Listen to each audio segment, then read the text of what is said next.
It was supposed to be a safe space, a state-of-the-art panic room designed to protect against any danger. But when the true terror lies within, how safe can you really be? Samantha had always been cautious. Moving into a new home with a built-in panic room seemed like the perfect upgrade. Yet, as she would soon discover, the room wasn't the sanctuary she had hoped for.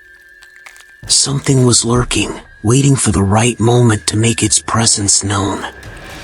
On a quiet evening, a faint tapping echoed through the walls of the house. Samantha, curious but unnerved, walked toward the sound.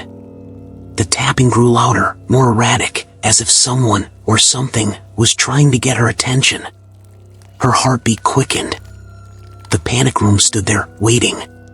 She stepped inside and locked the door. Silence fell, but the feeling of being watched remained. The screens flickered. Static buzzed for a moment before clearing. In that brief chaos, Samantha swore she heard something, whispers, faint and distant. She turned the volume up, and the whispers became clearer. They weren't words she could understand, but they sent chills down her spine. She wanted to leave the room, but the locks wouldn't budge. She was trapped, and the whispers were growing louder. Suddenly, a knock. Not from outside, but from within the panic room itself. Her skin crawled.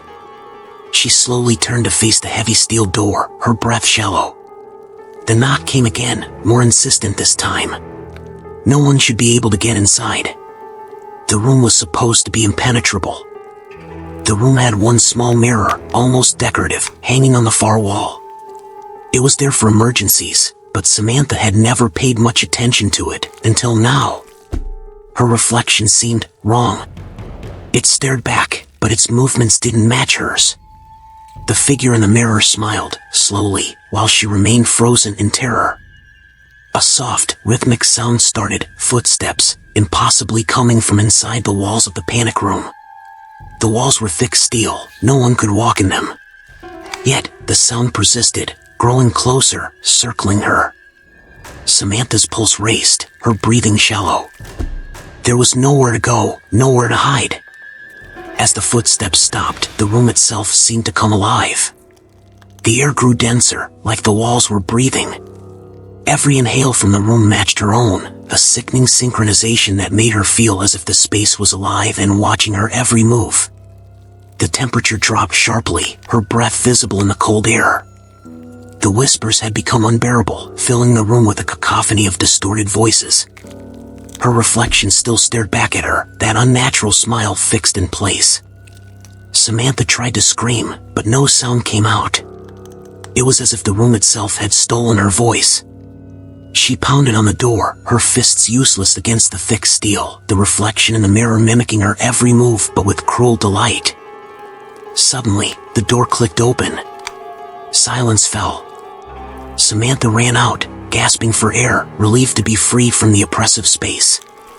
But as she looked back, the door of the panic room slowly closed by itself, and through the small window, she saw it, her reflection, still smiling, waving goodbye from inside the room.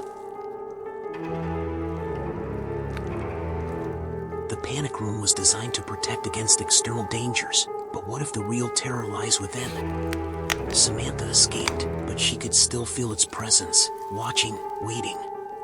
She never entered that room again, but the room wasn't done with her. Sometimes, late at night, she still hears that faint tapping echoing through the walls. If you like this video, leave a like and subscribe to the channel for more scary stories here on the Dark Tales channel.